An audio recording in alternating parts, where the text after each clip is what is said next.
इसके पहले वाली वीडियो में हमने कुछ एनसीईआरटी क्वेश्चंस सॉल्व किए थे। अब उसके बाद नेक्स्ट क्वेश्चंस एनसीईआरटी एक्सरसाइज के क्वेश्चंस आज हम शुरू करेंगे। सबसे पहला क्वेश्चन है, how many millilitre of 0.1 molar HCl, कितना वॉल्यूम 0.1 मोलर HCl का लिया जाए ताकि वो रिएक्ट किसके साथ करे, 1 ग्राम मिक्सचर सोडियम कार्बोनेट और सोडियम बाइकार्बोनेट के साथ, और इस मिक्सचर में इक्विमोलर अमाउंट्स हैं दोनों की। तो एक्चुअल में हमारे पास क्या है, एक मिक्सचर है सोडियम कार्बोनेट और सोडियम बाइकार्बोनेट का, और ये मिक्सचर की अमाउंट कितनी है, 1 ग्राम है, और इसकी रिएक्शन हमने करनी है HCl के साथ। लेकिन ये जो HCl हमने लेना है रिएक्शन के लिए वो हमारा 0.1 मोलैरिटी का है। तो जब रिएक्शन करेंगे कितना वॉल्यूम इस HCl का इसके साथ रिएक्ट करेगा, और दूसरा है कि दोनों के मोल्स क्या हैं, इक्वल हैं। सोडियम कार्बोनेट और सोडियम बाइकार्बोनेट के मोल्स इस मिक्सचर में इक्वल हैं। ये हमारा क्वेश्चन है। अब इसको सॉल्व करना है हमने। तो सबसे पहले हमें इनके मोल्स ही निकालने हैं। दोनों के मोल्स कैलकुलेट करते हैं। मोल्स कैलकुलेट करके हम ये पता लगाएंगे टोटल कितने मोल्स HCl के साथ ये रिएक्ट करेंगे। तो सबसे पहला स्टेप हमारे पास है, सपोज कर लेते हैं जब भी हमारे पास मिक्सचर है तो एक अमाउंट हम सपोज करते हैं। तो लेट्स से सोडियम कार्बोनेट हमारे पास है x ग्राम। इसका मतलब सोडियम बाइकार्बोनेट कितना होएगा, क्योंकि टोटल अमाउंट 1 ग्राम है तो एक अगर x ग्राम हो गया तो दूसरा हो जाएगा 1 - x ग्राम हो जाएगा। अब मोल्स सोडियम कार्बोनेट के किसके इक्वल होंगे, इसका मास सोडियम कार्बोनेट का अपॉन इसका मॉलिक्यूलर मास कितना है, मोलर मास 106 ग्राम होता है। यहाँ पे लिख लेते हैं मोलर मास सोडियम कार्बोनेट का कैलकुलेट करेंगे और ये कितना आ जाएगा, 106 ग्राम पर मोल। ऐसे हम मोल्स कैलकुलेट करेंगे सोडियम बाइकार्बोनेट के। ये होएगा इसका मास सोडियम बाइकार्बोनेट का 1 - x अपॉन इसका मोलर मास जो आएगा 84। Molar mass sodium bicarbonate calculate करना, ये आएगा 84 ग्राम पर मोल आ जाएगा हमारे पास। अब अकॉर्डिंग टू क्वेश्चन हमारे पास क्या है, दोनों के मोल्स क्या हैं, इक्वल हैं। इसका मतलब हम क्या लिखेंगे यहाँ पर, x 106 ये इसके इक्वल है, 1 x अपॉन 106 इसके इक्वल है, 1 - x अपॉन 84 के इक्वल है।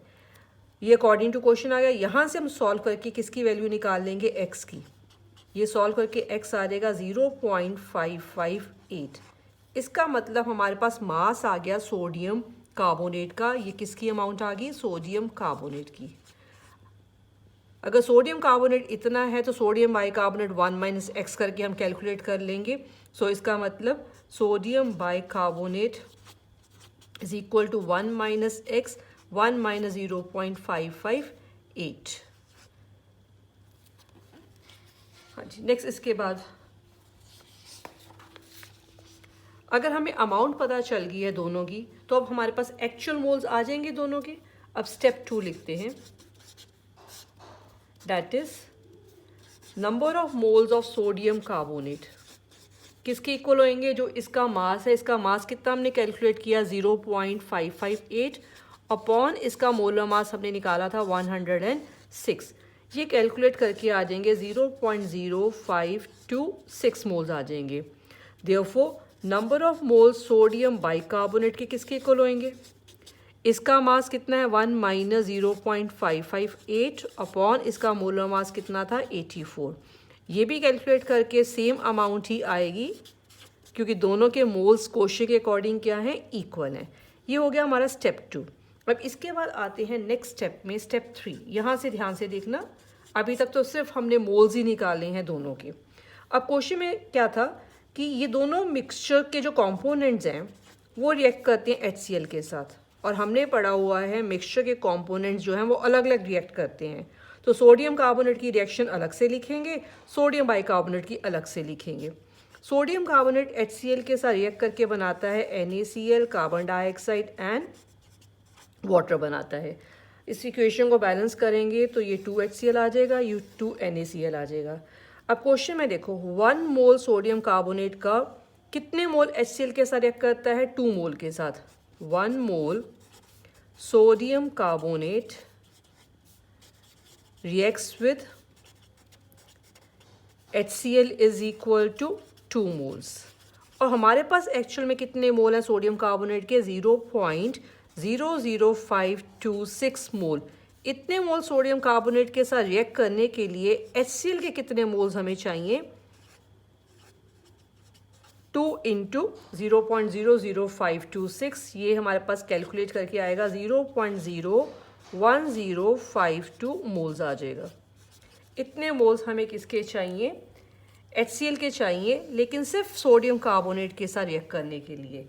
अब दूसरा कंपोनेंट लेते हैं मिक्सचर का, वो है सोडियम बाइकार्बोनेट। जब ये भी रिएक्ट करता है HCl के साथ तो प्रोडक्ट बनेगा NaCl, carbon dioxide and water, और ये बैलेंस इक्वेशन है। इस इक्वेशन में 1 मोल सोडियम बाइकार्बोनेट का 1 मोल HCl के साथ रिएक्ट करता है। 1 मोल sodium bicarbonate reacts with HCl, कितने मोल्स? 1 मोल। लेकिन कितने मोल सोडियम बाइकार्बोनेट के हमारे पास है? 0.00526 मोल्स। इतने मोल्स के साथ रिएक्ट करने के लिए HCl कितना चाहिए? इतना ही चाहिए हमें, इतने मोल्स ही चाहिए, 0.00526 मोल्स चाहिए। सोडियम कार्बोनेट के साथ रिएक्ट करने के लिए इतने मोल्स HCl के चाहिए, और सोडियम बाइकार्बोनेट के साथ रिएक्ट करने के लिए इतने चाहिए। अब देखो स्टेप 4 क्या लिखते हैं? Total moles of HCl, total moles of HCl।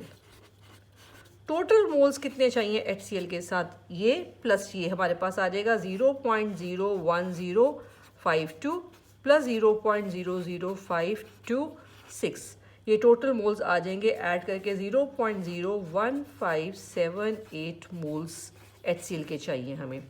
लेकिन हमें तो क्या निकालना है? वॉल्यूम निकालना है HCl का, और वो भी हमने इतनी मोलैरिटी का HCl लेना है। तो अब हम क्या करेंगे? 0.1 m का मतलब क्या होता है? अगर 0.1 मोल HCl है तो वॉल्यूम कितना होना चाहिए? 1000 ml होना चाहिए। 0.1 m HCl का मतलब है, नेक्स्ट स्टेप इसके बाद 0.1 m HCl means 0.1 mole HCl is equal to how much volume? 1000 ml।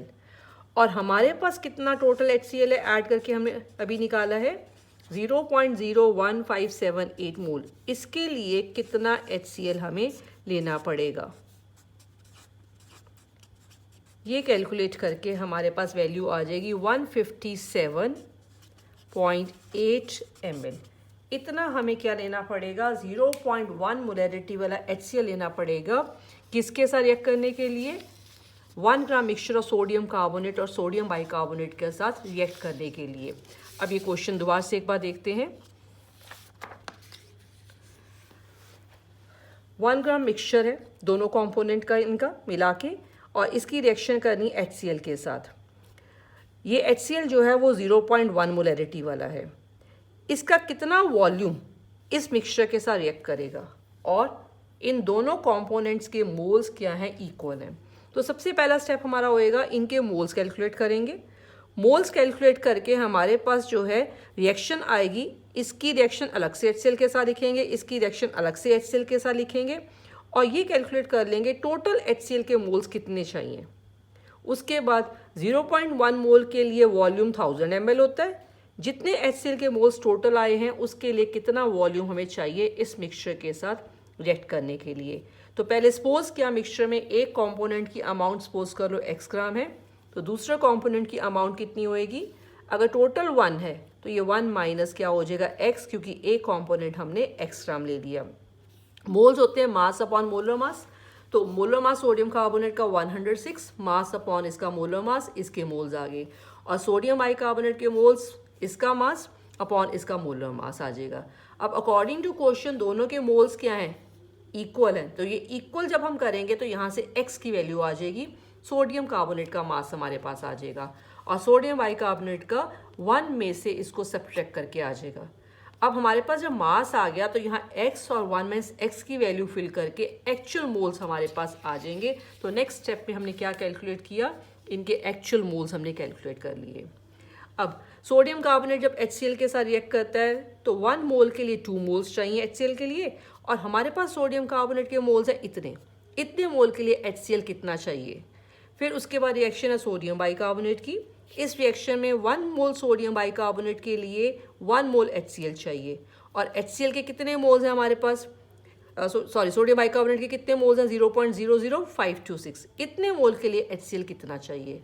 ये सोडियम कार्बोनेट के साथ रिएक्ट करने के लिए और ये सोडियम बाइकार्बोनेट के साथ रिएक्ट करने के लिए HCl के मोल्स चाहिए। तो टोटल कितने चाहिए मिक्सचर में HCl के मोल्स, इतने चाहिए रिएक्शन के लिए। लेकिन अब हमने क्या कैलकुलेट करना है, वॉल्यूम कैलकुलेट करना है कि कितना चाहिए HCl का रिएक्शन के लिए। 0.1 मोलर वाला HCl था, तो 0.1 का मतलब होता है 0.1 मोल HCl कितने वॉल्यूम ऑफ सोल्यूशन में है, 1000 में, और इतने टोटल हमारे पास HCl के मोल्स हैं जो रिएक्शन में चाहिए। तो इतने मोल्स HCl के लिए कितना सोल्यूशन लेना पड़ेगा, 157.8 ml हमें लेना पड़ेगा। ये हो गया हमारा ये क्वेश्चन। नेक्स्ट क्वेश्चन पे आते हैं। सैंपल ऑफ ड्रिंकिंग वाटर, एक सैंपल है ड्रिंकिंग वाटर का जिसमें क्या है, क्लोरोफॉर्म है, क्लोरोफॉर्म की कंटेमिनेशन है, ये एक पोल्यूटेंट है इसमें, और ये कितना है 15 ppm by mass. 15 ppm by mass का मतलब क्या होता है, पहले ये लिखते हैं, 15 ppm bye mass of chloroform का मतलब है 15 ग्राम्स ही हैं, बिकॉज बाय मास लिखना है, तो 15 ग्राम क्लोरोफॉर्म है। कितने सोल्यूशन में, पार्ट्स पर मिलियन, मिलियन मतलब इतना सोल्यूशन, हमें मिलियन सोल्यूशन इतने ग्राम लेना पड़ेगा बिकॉज ये बाय मास है। तो इससे हमें सल्यूट का मास पता चल गया और सोल्यूशन का मास हमें पता चल गया। ओके, अब फर्स्ट पार्ट क्या कैलकुलेट करना है, परसेंटेज कैलकुलेट करनी है by mass. Percentage by mass किसके इक्वल होएगी, मास ऑफ सल्यूट की परसेंटेज निकालनी है, तो इसी का मास अपॉन क्या आएगा, मास ऑफ सॉल्यूशन, और परसेंटेज है तो इनटू क्या आएगा, यहाँ पे 100 आएगा हमारे पास। मास ऑफ क्लोरोफॉर्म कितना लिखा है बेटा हमने यहाँ पे, 15 ग्राम्स, और मास ऑफ सॉल्यूशन कितना है, 10⁻⁶। इसको सॉल्व करेंगे तो 15 इंटू 10⁻⁻4% आ जाएगा ये हमारे पास। ये हो गया हमारा फर्स्ट पार्ट। अब सेकेंड पार्ट पे आते हैं। सेकेंड पार्ट में क्या कैलकुलेट करना है, मोलैलिटी कैलकुलेट करनी है क्लोरोफॉर्म की।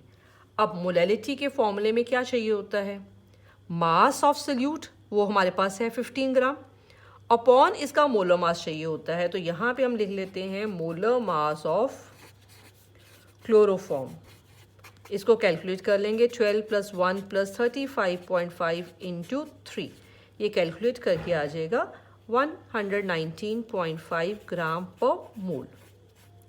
और हमें मोलैलिटी में चाहिए होता है मास ऑफ सॉल्वेंट, क्योंकि ये सोल्यूशन बहुत ही डिल्यूट है, पार्ट्स पर मिलियन कॉन्सेंट्रेशन टर्म हम यूज़ करते हैं बहुत ही डिल्यूट सोल्यूशंस में, जिसमें सल्यूट बिल्कुल कम होता है, निग्लिजिबल होता है। तो यहाँ पे अगर हम इसको इग्नोर भी कर दें, रिमूव भी कर दें, तो मास of solvent approximately mass of solution के इक्वल ही है, क्योंकि 10⁻6 में 15 ग्राम अगर ऐड भी कर दें तो अप्रॉक्सीमेटली वो 10⁻6 ही बनेगा। तो मास ऑफ सॉल्वेंट यहाँ पे किसके इक्वल आता है, मास ऑफ सोल्यूशन के इक्वल ही होता है। अब मोलैलिटी का फॉर्मूला यूज़ करते हैं। मोलैलिटी किसके इक्वल है, मास ऑफ सोल्यूट कितना है 15 अपॉन इसका molar mass 119.5 into 1000 upon mass of solvent जिसको 10⁻6 ही लेके चलेंगे।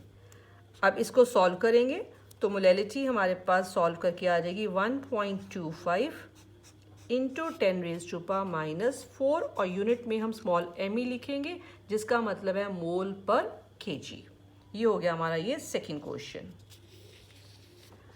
हाँ जी, इसके बाद नेक्स्ट क्वेश्चन करते हैं। इस क्वेश्चन में क्या गिवन है, partial pressure of ethane given है। पार्शियल प्रेशर किसका गिवन है, ईथेन का गिवन है, कितना गिवन है 6.56 इंटू 10⁻⁻² गिवन है। पहले मैं ये लिख लेती हूँ, ये पार्शियल प्रेशर ऑफ ईथेन, इतना ईथेन मतलब ये इसका मास है, इसका पार्शियल प्रेशर 1 बार है। तो मास ऑफ ईथेन 6.56 इंटू 10⁻⁻² ग्राम और इसका पार्शियल प्रेशर गिवन है 1 बार। ये हमारे पास फर्स्ट केस आ गया। अब इसके बाद देखो नेक्स्ट क्या गिवन है, अगर सोल्यूशन में इतने ग्राम ईथेन होता है, अब मास कितना दे दिया इसका ईथेन का 5.00 into 10⁻⁻² gram, then what shall be the partial pressure of this gas. अब पार्शियल प्रेशर कितना होएगा, सिंपल इसमें यूनिटरी मेथड हम अप्लाई कर सकते हैं, इतने मास में इतना प्रेशर है, इतने मास में कितना प्रेशर हमारे पास होगा। तो ये हमारे पास यहाँ पे आ जाएगा 6.56 into 10⁻⁻² gram ethane partial pressure is equal to 1 bar. और अगर 5.00 इंटू 10⁻⁻² ग्राम ईथेन लेंगे तो पार्शियल प्रेशर आ जाएगा, यूनिटरी मेथड अप्लाई करके इसको हम सॉल्व कर सकते हैं, ये आ जाएगा 0.762 बार आ जाएगा। ये हमारा आंसर हो गया इसका। हाँ जी, नेक्स्ट क्वेश्चन, इसके बाद फोर्थ क्वेश्चन पे मूव करते हैं। फोर्थ क्वेश्चन में है एक्वा सोल्यूशन है हमारे पास, 2% नॉन वॉलेटाइल सोल्यूट है, 2% एक्वा सोल्यूशन है। तो 2% एक्वा सोल्यूशन का मतलब क्या होता है, इसका मतलब है 2 ग्राम सोल्यूट है और 100 ग्राम क्या है सोल्यूशन है।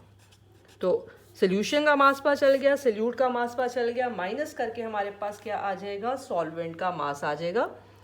और इस सोल्यूशन का प्रेशर कितना है 1.004 बार हमारे पास आता है। तो ये मैं अमाउंट लिख लेती हूँ, सोल्यूट 2 ग्राम और सॉल्वेंट हम ले लेते हैं 100 - 2 = 98 ग्राम।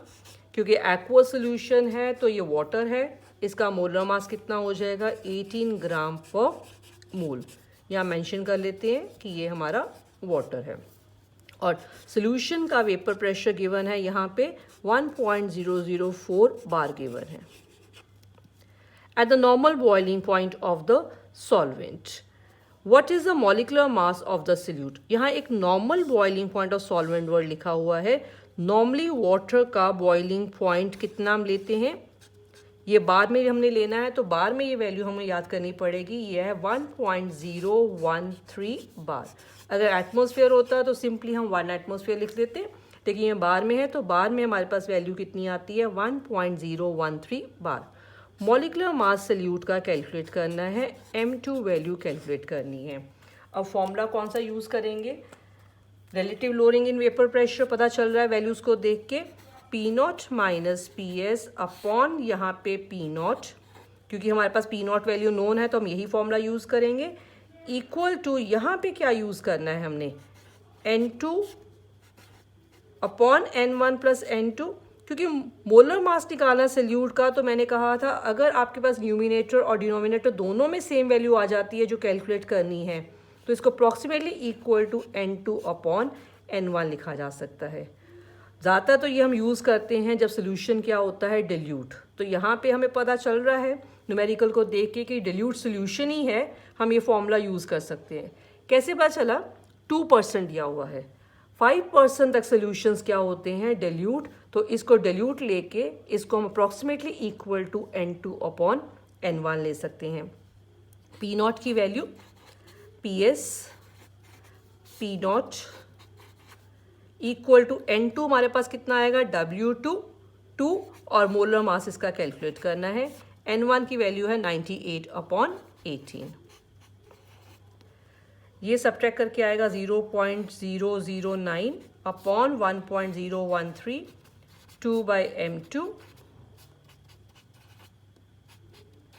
यहाँ से M2 वैल्यू को कैलकुलेट कर लेंगे और कैलकुलेट करके M2 वैल्यू हमारी कितनी आएगी 41.35। क्योंकि मोलर मास है तो यूनिट हमें ग्राम पर मोल यहाँ पे लिखनी है। ये हमारा आंसर हो जाएगा इस क्वेश्चन का। हाँ जी, इसके बाद नेक्स्ट क्वेश्चन, हेप्टेन और ऑक्टेन दोनों मिलके क्या बनाते हैं, एक आइडियल सॉल्यूशन बनाते हैं। एट 373 केल्विन वेपर प्रेशर दोनों लिक्विड का इतना है, तो इसको मिक्स नहीं किया है, इसका मतलब प्योर स्टेट में ये प्रेशर गिवन है। पी नॉट हेप्टेन का लिख देते हैं 105.2 किलो पास्कल्स, और नेक्स्ट है ऑक्टेन, इसका वेपर प्रेशर है 46.8 किलो पास्कल्स। और हमने कैलकुलेट करना है वेपर प्रेशर किसका, मिक्सचर का। जब 26 ग्राम हेप्टेन को इतने ग्राम ऑक्टेन में ऐड करते हैं तो मास हेप्टेन का गिवन है 26 ग्राम। हेप्टेन का फॉर्मूला होता है C7H16, तो इसका मोलर मास कैलकुलेट कर लेंगे, ये आएगा 100 ग्राम पर मोल। इस फॉर्मूले से कैलकुलेट करना है। मास ऑक्टेन का कितना गिवन है क्वेश्चन में, 35 ग्राम, 35 ग्राम। और इसका मोलर मास, इसका फॉर्मूला है C8H18, यहाँ से कैलकुलेट करेंगे 114 ग्राम पर मोल आ जाएगा। और हमने प्रेशर निकालना है मिक्सचर का, मतलब हमने पी टोटल को कैलकुलेट करना है। और याद रखो पी टोटल किसके इक्वल होता है, partial pressure of the components, इन दोनों के पार्शियल प्रेशर के सम के इक्वल होता है। तो अब हमारी प्रॉब्लम क्या है, इनके पार्शियल प्रेशर्स को कैलकुलेट करना है। और पार्शियल प्रेशर कैलकुलेट करने के लिए हम क्या यूज़ करेंगे, रॉयल्स लॉ यूज़ करेंगे। रॉयल्स लॉ का फॉर्मूला क्या होता है, पार्शियल प्रेशर हेप्टेन का, इसकी मोल फ्रैक्शन इनटू इसका pressure in the pure state के इक्वल होएगा ये।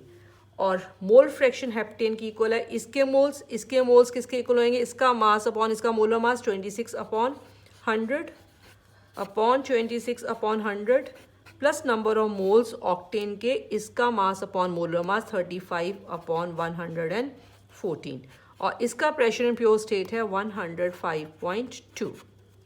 अब यहाँ पे पहले हम इस पार्ट को कैलकुलेट कर लेते हैं, क्योंकि नेक्स्ट में भी मोल फ्रैक्शन ऑक्टेन की चाहिए, तो वो हमारे लिए लिखनी आसान हो जाएगी। 1 में से इसको सब्ट्रैक्ट करके आ जाएगी 0.456 आएगा ये कैलकुलेट करके, into pressure of heptane in pure state, ये मल्टीप्लाई करके आ जाएगा बेटा 47.97 किलो पास्कल्स आ जाएगा। ऐसे हम किसका प्रेशर निकालेंगे, पार्शियल प्रेशर ऑक्टेन का कैलकुलेट कर लेंगे। पार्शियल प्रेशर ऑक्टेन का इक्वल टू इसकी मोल फ्रैक्शन ऑक्टेन की इनटू इसका pressure in the pure state. और ऑक्टेन की मोल फ्रैक्शन किसकी इक्वल है, ये मोल फ्रैक्शन है हेप्टेन की, तो इसकी mole fraction 1 minus mole fraction of heptane into इसका pressure pure state 46.8 kilo pascals. ये कैलकुलेट करके हमारे पास आ जाएगा 25.46 किलो पास्कल्स आ जाएगा। तो हमारे पास पार्शियल प्रेशर आ गया हेप्टेन का, और पार्शियल प्रेशर किसका आ गया हमारे पास, ऑक्टेन का। इन दोनों को ऐड करेंगे तो हमारे पास क्या आ जाएगा, प्रेशर ऑफ द मिक्सचर हमारे पास आ जाएगा। इन दोनों को ऐड कर लेना, यहाँ पे ऐड करके हमारे पास आ जाएगा P mixture is equal to partial pressure of heptane plus partial pressure of octane 47.97, और ये हमने कैलकुलेट किया है 25.46 किलो पास्कल। ये ऐड करके आंसर आएगा 73.43 किलो पास्कल्स आ जाएगा। आई होप ये न्यूमेरिकल क्लियर है। दोनों कंपोनेंट के प्योर स्टेट में प्रेशर थे, इनका मास गिवन था, फॉर्मूला से हमने मोलर मास लिख लिए दोनों के, पार्शियल प्रेशर रॉयल्स लॉ से निकाल के दोनों को ऐड कर दिया, ऐड करके हमारे पास प्रेशर किसका आ गया, मिक्सचर का आ गया। हाँ जी, इसके बाद नेक्स्ट हमारा क्वेश्चन है 6th क्वेश्चन। इस क्वेश्चन में क्या गिवन है, वेपर प्रेशर वाटर का गिवन है। वेपर प्रेशर किसका गिवन है, वाटर का गिवन है। प्योर स्टेट में है वाटर, तो हम इसको क्या लिख लेंगे, पी नॉट 12.3 किलो पास्कल्स। और हमने कैलकुलेट करना है वेपर प्रेशर 1 मोलर सोल्यूशन का, मतलब वेपर प्रेशर ऑफ सोल्यूशन को कैलकुलेट करना है, और 1 मोलर सोल्यूशन है। 1 मोलर सोल्यूशन का मतलब क्या होता है, मीन्स 1 मोल सोल्यूट इन 1000 ग्राम सॉल्वेंट में है, और सॉल्वेंट यहाँ पे मेंशन है कौन सा है हमारे पास, वाटर है यहाँ पे, ये गिवन है। अब यहाँ से हमने कैलकुलेट करना है, पीएस कैलकुलेट करना है। तो 1 मोल सल्यूट है, इसका मतलब सल्यूट N2 हो गया, इसकी वैल्यू क्या है 1 मोल, और ये सॉल्वेंट का मास गिवन है। तो सॉल्वेंट के मोल्स किसके इक्वल आ जाएंगे, मास ऑफ सॉल्वेंट अपॉन इसका मोलर मास 18, वाटर है तो मोलर मास कितना हो गया 18। ये वैल्यू कैलकुलेट करके 55.5 आती है बेटा। अब फॉर्मूला यूज़ करेंगे, क्योंकि पी नॉट और पी एस है तो relative lowering in vapour pressure का फॉर्मूला आएगा यहाँ पे। ये किसके इक्वल होता है, x2 के, और ये इक्वल टू होता है N2 upon N1 plus N2 के इक्वल होता है। यहाँ वैल्यूज फिल करेंगे।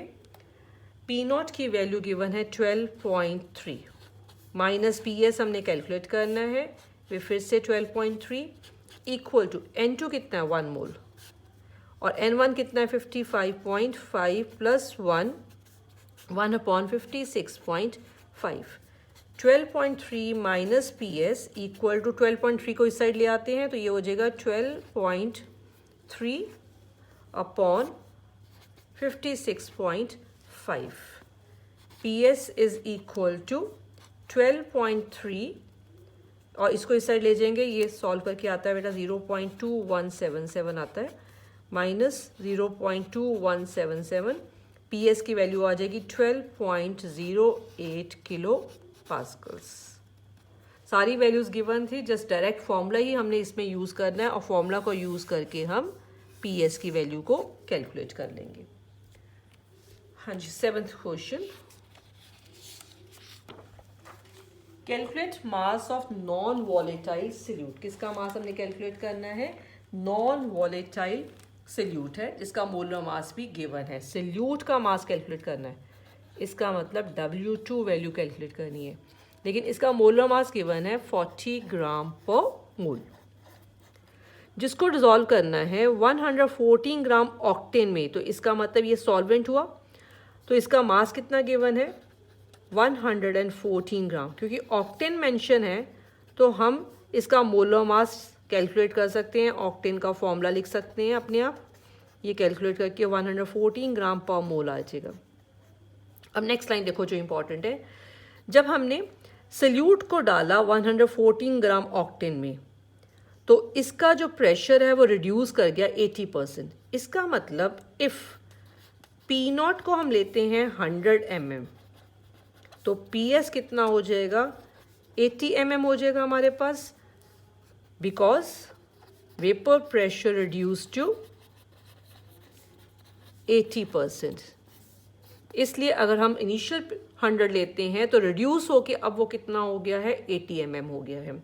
फॉर्मूला कौन सा यूज़ करना है, पी नॉट और पी एस मैंशन है तो फॉर्मूला हमें यूज़ करना है relative lowering in vapour pressure का, P not minus P S upon P naught. अब मैं यहाँ पे पी नॉट की वैल्यू यहाँ पे लिखने की बजाय यहाँ पे पी एस लिख रही हूँ। ये बताती हूँ मैंने पी एस क्यों लिखा, यहाँ पे पी नॉट क्यों नहीं ले रही हूँ, इसको मैं दोबारा से लिख देती हूँ। P not minus P S upon P S लिख रही हूँ मैं, और इसको इक्वल टू हम लिख सकते हैं N2 अपॉन N1। ये फॉर्मूला हर तरह के सोल्यूशन के लिए एप्लीकेबल है, चाहे वो डिल्यूट सोल्यूशन है चाहे वो हमारा कॉन्सेंट्रेटेड सोल्यूशन है। यहाँ पे हम N2 अपॉन N1 तब लिखते थे अगर सोल्यूशन डिल्यूट होता था। अब इस स्टेटमेंट को पढ़ के हमें ये नहीं पता चल रहा कि सोल्यूशन डिल्यूट है या नहीं है, और हमने कैलकुलेट करना है W2 जो न्यूमिनेटर और डिनोमिनेटर दोनों में आएगा, तो कैलकुलेशन करनी मुश्किल हो जाएगी। इसलिए यहाँ पी नॉट को हटा के अगर हम पी एस लिख देते हैं तो इसको N2 अपॉन N1 लिखा जा सकता है। This is applicable to all type of solutions. तो जब हमें कंफ्यूजन आती है तो हम इस फॉर्मूले को यूज़ कर सकते हैं, applicable to all type of solutions. तो हमारा न्यूमेरिकल थोड़ा सा करना इजी हो जाएगा। अब इसमें वैल्यूज़ फिल करते हैं। पी नॉट की वैल्यू है 100, पी एस है 80, पी एस फिर से 80 इक्वल टू N2 है W2 अपॉन M2, M2 की वैल्यू गिवन है 40, N1 है W1 अपॉन M1, ये हमारे पास 114 और 114 ही है, ये 20 upon 80 into 40 equal to W2 आ जाएगा। और ये हमारे पास सॉल्व करके आ जाएगा W2 is equal to 10 gram. Answer हमारा एग्जैक्ट ही आता है अगर हम ये फॉर्मूला भी यूज़ करते हैं। तो जब कभी भी कन्फ्यूजन होती है हम इस फॉर्मूले को यूज़ कर सकते हैं। Without knowing a solution dilute है या कॉन्सेंट्रेटेड है, ये फॉर्मूला हम यूज़ कर सकते हैं। हाँ जी, इसके बाद जी next 8th question. 8th question में सोल्यूशन है हमारे पास जिसमें 30 ग्राम नॉन वॉलेटाइल सल्यूट है। सल्यूट की अमाउंट गिवन है 30 ग्राम। तो सल्यूट क्या होता है बेटा? W2 30 ग्राम। और कितना वाटर लिया है इसमें? हमारे पास W1 है 90 ग्राम वाटर में, इसको हमने ऐड किया। 30 ग्राम को 90 ग्राम वाटर में हमने ऐड किया और इसका जो वेपर प्रेशर है वो कितना बन जाता है? 2.8 किलो पास्कल्स बन जाता है। सॉल्यूशन का प्रेशर है 2.8 किलो पास्कल्स और वाटर गिवन है, तो यहाँ हम वाटर का मोलर मास लिख सकते हैं M1 18 ग्राम। यहाँ तक हो गया हमारा। अब नेक्स्ट, अब इसमें 18 ग्राम वाटर और डाल दिया हमने। तो वाटर पहले 90 था, अब हमारे पास वाटर बन जाता है 18 ग्राम और हो गया, तो ये हो गया 108 ग्राम। जब 18 ग्राम वाटर और डालेंगे तो अब वेपर प्रेशर इतना बन जाएगा, मतलब अब सॉल्यूशन का वेपर प्रेशर जो है वो 2.9 किलो पास्कल्स बन जाएगा। और क्या कैलकुलेट करना है? मोलर मास सल्यूट का कैलकुलेट करना है, मतलब M2 वैल्यू को कैलकुलेट करना है हमने, M2 को कैलकुलेट करना है। और वेपर प्रेशर वाटर, इसका मतलब P0 वैल्यू को हमने कैलकुलेट करना है। हमारे पास दो केसेस बन रहे हैं, इसको हम केस 1 लिख देते हैं, इसको हम केस 2 लिख देते हैं और ये हमने कैलकुलेट करना है यहाँ पे। अब सल्यूट हमारा सेम ही है, सल्यूट की अमाउंट तो दोनों बारी क्या रहेगी? हमारी सेम रहेगी। तो यहाँ पे भी मैं W2 को 30 ग्राम लिख देती हूँ, लेकिन ये हमारा चेंज हो गया। मोलर मास हमारा सेम ही रहेगा, 18 ग्राम ही रहेगा। सिर्फ एक चीज़ चेंज हो रही है दोनों केसेस में, ये W1 की वैल्यू चेंज हो रही है और नेचुरली सोल्यूशन का वेपर प्रेशर भी चेंज हो जाएगा जब अमाउंट ऑफ सॉल्वेंट चेंज हो जाएगी। अब M2 को कैलकुलेट करने के लिए दोनों केसेस हम लेंगे, दोनों के फॉर्मूले हम लिखेंगे, दो इक्वेशंस बना लेंगे यहाँ पर। Case 1 P0 minus PS upon, मैं PS फॉर्मूला ले रही हूँ यहाँ पे क्योंकि ये हर तरह के सोल्यूशन के लिए एप्लीकेबल है। इसमें वैल्यूज़ को फिल करेंगे तो P0 हमने कैलकुलेट करना है। PS की वैल्यू फर्स्ट केस में है 2.8 अपॉन 2.8 इक्वल टू, इसका मास हमारे पास आ जाएगा N2, हमारे पास आएगा W2 30 और M2 वैल्यू तो हमने कैलकुलेट करनी है। N1 की वैल्यू पहले केस में है 90 अपॉन 18, ये हमारे पास आ जाएगा कैलकुलेट करके। यहाँ से M2 भी नहीं पता, P0 नहीं पता, तो इसको हम इक्वेशन 1 लिख लेते हैं। ऐसे अब हम निकालते हैं सेकेंड इक्वेशन केस 2 से। P0 minus PS upon PS is equal to N2 upon N1। P0, अब PS कितना है? 2.9 अपॉन 2.9 इक्वल टू, ये वैल्यू हमारे पास सेम ही है 30 अपॉन M2, लेकिन अब हमारे पास जो मास है वो कितना हो गया? 108 हो गया वाटर का, 108 अपॉन 18 ये हमारे पास आ जाएगा। अब यहाँ इक्वेशन हमारे पास बन गई सेकेंड। अब क्या करना? दो इक्वेशंस बन गई है हमारे पास, अब इनको हम क्या करेंगे? डिवाइड कर लेंगे। Divide equation 1 by equation 2। Equation 1 को इक्वेशन 2 से डिवाइड करते हैं तो क्या बनेगा? Divide equation 1 by equation 2, we get P0 minus 2.8 upon 2.8 upon P0 minus 2.9 upon 2.9। इसको थोड़ा सा यहाँ पे भी हम सिंप्लीफाई कर सकते हैं लिखने से पहले। इक्वल टू है हमारे पास 30 अपॉन 5 M2 और ये है 30 अपॉन 6 M2। हाँ जी, इसको इस साइड लेके जा सकते हैं, 2.9 को इधर लेके जा सकते हैं, तो ये सिंप्लीफाई करके आ जाएगा P0 minus 2.8 upon P0 minus 2.9 equal to, ये कैंसिल कर लेते हैं, ये आ जाएगा बेटा 6 अपॉन 2.8 5 यहाँ पे 2.8 आएगा 5 और यहाँ पे 2.9 हमारे पास आएगा। ये सॉल्व करके 168 और ये 145, फर्दर सॉल्व करके 1.16 आ जाएगा ये। तो पी नॉट माइनस 2.8 इसको इस साइड ले जाते हैं, पी नॉट माइनस 2.9 को 1.16 into P not minus 2.9 multiply करके 1.16 पी नॉट माइनस 3.36। अब यहाँ से पी नॉट की वैल्यू को कैलकुलेट कर लेते हैं बेटा। पी नॉट हमारे पास आ जाएगा 0.56 अपॉन 0.16 3.53 किलो पास्कल्स आ जाएगा। तो एक पार्ट हमने इस क्वेश्चन में सॉल्व करना था, पी नॉट वैल्यू को कैलकुलेट करना था, ये आंसर हमारे पास आ गया। अब इसके साथ हमने पी नॉट के साथ m2 को भी कैलकुलेट करना था। तो किसी भी एक इक्वेशन में, चाहे इसमें या इसमें, हम जो है वैल्यू पी नॉट की फिल करके वहाँ से m2 को कैलकुलेट कर लेंगे। तो मैं फर्स्ट इक्वेशन में फिल कर लेती हूँ। Fill P nought value in equation 1। Equation 1 है हमारी P not minus 2.8 upon 2.8 equal to 30 upon 5 m2। यहाँ पे पी नॉट की वैल्यू फिल की। पी नॉट है 3.53।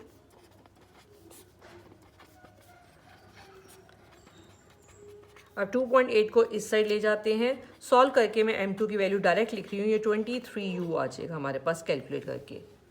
बस कैलकुलेशन का ध्यान रखना है इस न्यूमेरिकल में। अब देखो दो केसेस हमने बनाने हैं यहाँ पे। पहले केस में हमने वाटर लिया है 90 ग्राम, दूसरे केस में वाटर हो गया 108 ग्राम। जब 90 ग्राम वाटर लेते हैं तो सोल्यूशन का प्रेशर इतना आता है, जब 108 ग्राम हो गया तो सोल्यूशन का प्रेशर इतना आएगा। Relative lowering in vapour pressure का फॉर्मूला दोनों केसेस में यूज़ कर लो, सारी वैल्यूज जो पता है वो फिल कर दो। दो इक्वेशंस बन गई। इक्वेशन 1 को डिवाइड कर दो इक्वेशन 2 से, m2 कैंसिल हो जाएंगे, किसकी वैल्यू आ जाएगी, पी नॉट की वैल्यू आ जाएगी। डिवाइड करने के बाद ये पी नॉट की वैल्यू आ गई, और ये पी नॉट की वैल्यू को किसी एक इक्वेशन में 1 या 2 में फिल कर दो। अब पी नॉट को 1 इक्वेशन में मैंने फिल किया, फिल करके वहाँ से किसकी वैल्यू आ जाएगी, m2 की वैल्यू हमारे पास आ जाएगी। ये हो गया हमारा 8th क्वेश्चन। अब 8th क्वेश्चन के बाद नेक्स्ट है हमारे पास 9th क्वेश्चन। आज बहुत सारे न्यूमेरिकल्स कर रहे हैं हम। देखो अब इसको 5% सोल्यूशन है। सबसे पहले इसी पे आते हैं। 5% सोल्यूशन किसका है, केन शुगर का, by mass of cane sugar in water. इसका क्या मतलब है, मीन्स 5 ग्राम केन शुगर है इन 100 ग्राम ऑफ सोल्यूशन। इस लाइन का मतलब हमने लिख लिया। अब इसमें सोल्यूट का मास भी पता है, सोल्यूशन का भी पता है, सब्ट्रैक्ट करके किसका मास हमारे पास आ जाएगा, सॉल्वेंट के आ जाएगा। Therefore mass of solvent equal to 100 minus 5 is equal to 95 gram. और मैं यहाँ पे मोलर मास केन शुगर का भी लिख रही हूँ, सोल्यूट का भी लिख रही हूँ, केन शुगर। और शुगर का फॉर्मूला हमेशा याद रखना बेटा, क्योंकि बहुत सारे क्वेश्चंस में आ रहा है ये। केन शुगर होता है C12H22O11। चाहे केन शुगर आ जाए या सुक्रोज आ जाए, दोनों का मॉलिक्यूलर फॉर्मूला सेम ही है, एक ही बात है। 342 ग्राम पर मोल होता है ये। जब हमने 5% solution by mass cane sugar का लिया वाटर में, तो इसका फ्रीजिंग पॉइंट इतना आ गया। इसका मतलब ये सोल्यूशन का फ्रीजिंग पॉइंट है, और वाटर है हमारे पास, तो वाटर का प्योर फॉर्म में फ्रीजिंग पॉइंट 273.15 केल्विन, ये गिवन भी है यहाँ पर, इतना है। और कैलकुलेट करना ध्यान से देखो, यहाँ पे फ्रीजिंग पॉइंट 5% ग्लूकोज का करना है। हमने ये सारा डाटा लिखा है केन शुगर के लिए, लेकिन हमने फ्रीजिंग पॉइंट किसका निकालना है, ग्लूकोज का निकालना है। तो इसको मैं सेपरेट कर रही हूँ, TF ऑफ ग्लूकोज कैलकुलेट करना है। और ये भी 5% glucose solution in water given है, 5% ग्लूकोज इन वाटर गिवन है। इसका मतलब क्या है, 5 gram glucose in 100 gram of solution. तो इसमें भी अगर हमें चाहिए होगा सॉल्वेंट का मास, हम यहाँ से भी देख लेंगे। Therefore mass of solvent equal to mass of solution minus that of the solute. 100 minus 5 कितना आ जाएगा, 95 ग्राम। लेकिन यहाँ पे हमारे पास ग्लूकोज है तो मोलर मास ग्लूकोज का लिखेंगे C6H12O6 से ये होता है 180 ग्राम पर मोल होता है। ये सारी वैल्यूज गिवन है। और फ्रीजिंग पॉइंट हमने निकालना है ग्लूकोज का। फ्रीजिंग पॉइंट ग्लूकोज का कैसे हम कैलकुलेट करेंगे? अब इस पार्ट से पहले हम डिप्रेशन इन फ्रीजिंग पॉइंट का फॉर्मूला यूज करके KF वैल्यू निकाल लेंगे और इस वाले में वही KF वैल्यू को हम फिल करेंगे। हमारे पास आ जाएगा डेल्टा TF। डेल्टा TF से हम क्या निकाल लेंगे? TF वैल्यू को कैलकुलेट कर लेंगे। तो स्टेप 1 देखो, delta TF is equal to KF into M लिखेंगे। डेल्टा TF कितना लेना है? इसको सब्ट्रैक्ट करके आ जाएगा 273.15 माइनस 271। KF वैल्यू कैलकुलेट करनी है। Molality equal to mass of the solute, कितना सल्यूट का मास? 5 ग्राम। और इसका मोलर मास हमने लिखा है 342 into 1000 upon mass of solvent कितना है? 95 ग्राम। ये कैलकुलेट करके KF की वैल्यू आ जाएगी हमारे पास, ये सब्ट्रैक्ट करके आ जाएगा 2.15 और ये सॉल्व करके आ जाएगा 0.154। यहाँ से ये वैल्यू आ जाएगी हमारे पास 13.96।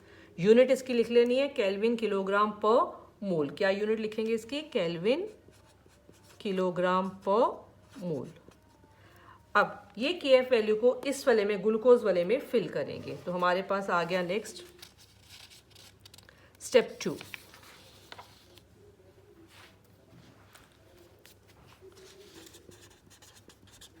Delta TF is equal to KF into M।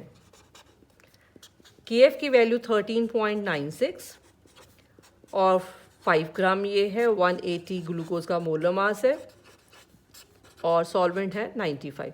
यहाँ से डेल्टा TF आ जाएगा 4.08। मैं इसको सेल्सियस में ले रही हूँ, केल्विन में भी ले सकते हैं। Delta TF is equal to TF nought minus TF है, हमने TF कैलकुलेट करना है। ये 4.08 है और वाटर का freezing point 0 degree Celsius minus TF, तो TF कितना आ गया? Minus 4.08 degree Celsius. First part से KF वैल्यू निकालेंगे और सेकंड ग्लूकोज वाले में वो KF वैल्यू को फिल करके वहाँ से हम जो है डेल्टा TF निकालेंगे। डेल्टा TF से फिर हम क्या कैलकुलेट कर लेंगे?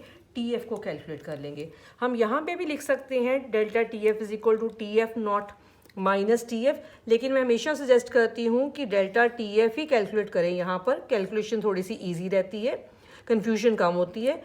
डेल्टा TF कैलकुलेट करने के बाद में हम ये फॉर्मूला यूज़ करके वहाँ से क्या कैलकुलेट करें? TF कैलकुलेट करें। तो जो कैलकुलेशंस हैं उसमें प्रॉब्लम थोड़ी सी कम आती है, मिस्टेक्स थोड़ी सी कम होती हैं उसमें। हाँ जी, 9th क्वेश्चन के बाद एक क्वेश्चन और कर लेते हैं आज, और बहुत इंपॉर्टेंट क्वेश्चन है ये वाला हमारा। 2 एलिमेंट्स हैं A एंड B, ये मिलके 2 कंपाउंड बनाते हैं। एक का मॉलिक्यूलर फॉर्मूला AB2 है, दूसरे का फॉर्मूला क्या है? AB4 है। When dissolve in 20 gram benzene, जब हम इसको किस में डिजॉल्व करते हैं? 20 ग्राम बेंजीन में डिजॉल्व करते हैं, तो ये सॉल्वेंट है। 1 ग्राम AB2 जब डालते हैं 20 ग्राम बेंजीन में तो फ्रीजिंग पॉइंट इतना लो हो जाता है, डेल्टा TF इतना आता है। और जब 1 ग्राम AB4 को डालते हैं 20 ग्राम बेंजीन में तो फ्रीजिंग पॉइंट इतना कम हो जाता है। मोलर डिप्रेशन कांस्टेंट बेंजीन का 5.1 गिवन है। एटॉमिक मासेस कैलकुलेट करो। हम 2 बार फॉर्मूला यूज़ करेंगे। न्यूमेरिकल को पढ़ के पता चल रहा है कि हमने क्या यूज़ करना है? डिप्रेशन इन फ्रीजिंग पॉइंट का formula. Delta TF is equal to KF into M formula use कर लो, एक बार AB2 के लिए, एक बार AB4 के लिए। और मोलर मासेस निकालो AB2 और AB4 के। एक बार मोलर मास आ जाएगा, वहाँ से हमारे पास क्या आ जाएगा? एटॉमिक मास A और B का आ जाएगा। पहले मैं लिख रही हूँ जो जो चीज़ें गिवन है। Mass of AB2 1 gram given है। मास ऑफ सॉल्वेंट, सॉल्वेंट हमारा है बेंजीन, कितना गिवन है? 20 ग्राम। और डिप्रेशन एंड फ्रीजिंग पॉइंट इसका आता है 2.3 केल्विन।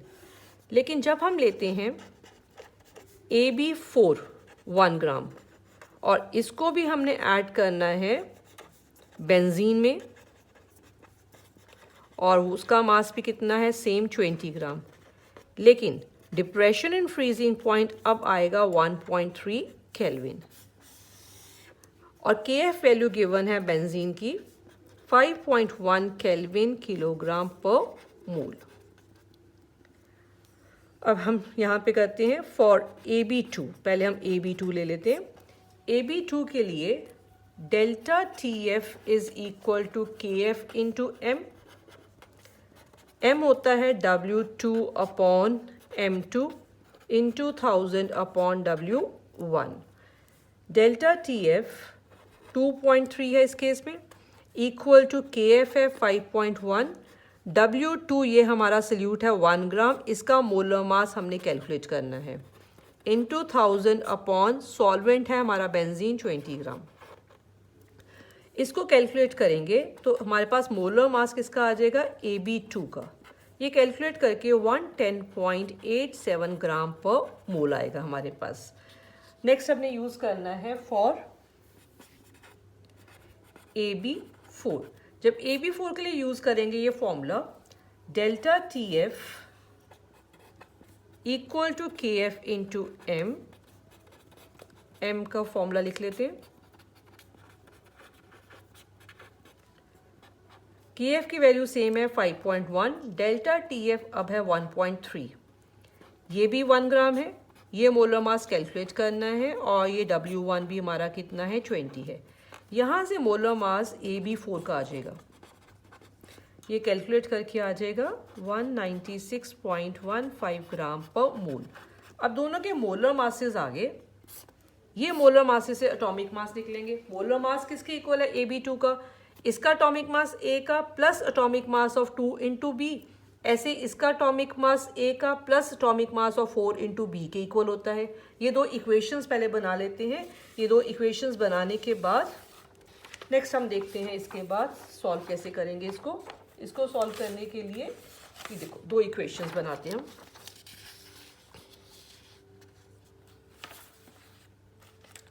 मोलर मास AB2 का मैं लिख लेती हूँ equal to atomic mass of A plus 2 into B के इक्वल है, और ये कितना कैलकुलेट किया, 110.87 कैलकुलेट किया हमने। इसको इक्वेशन 1 कर लेते हैं।